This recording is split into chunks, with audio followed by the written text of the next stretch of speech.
Qayıt bu ömrümə, qayıt ey gülüm, alıb aparma sən ötən illəri, yanan bu eşqimin dərmanısan sən. Qayıt sən ömrümə, geriyə dön ki, özgəsi sevgimi məndən almasın, səni sevdiyimsə yalan olmasın.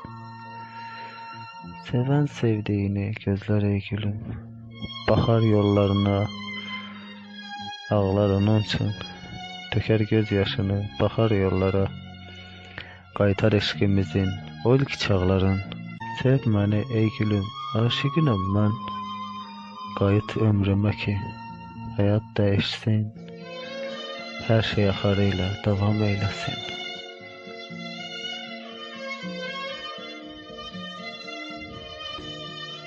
Baxma geriyə sən, baxma ey gülüm, geridə qalanı dəyişmək olmur, həyatı geriyə qaytarmaq olmur.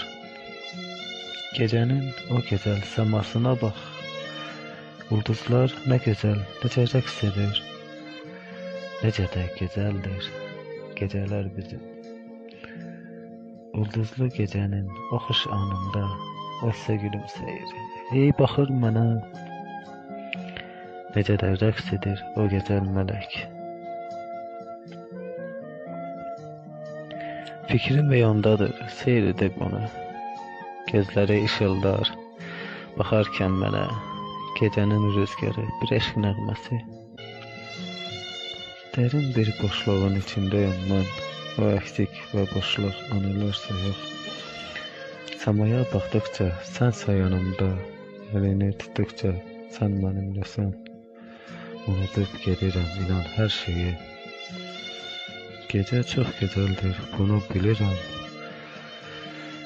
Sən eşqin ilhamı, sən eşq nəğməsi, sən eşqin duyğusu, çağlayan bahar, uyanan baharın ilk çağısan sən. Sən verdin qəlbimə sevgi ilhamı, içimdə oyatdın gizli duyğunu, eşqin içimdədir, bunu bilginəm. Bir gün gələcək də eşqin içimdə bir şeir misrası olacaq onda. Gözlərim daima axtarar səni. Mələklər yazıbdır səni mənim üçün. Səni ürəyimin içində yazdım. Çünki bu həsrətin bir hüzün imiş. Sən mənim içimdə bir eşq nəğməsi, qəlbimin içində yaşayan eşqsən. Sevgimin tükənməz duyğususan sən.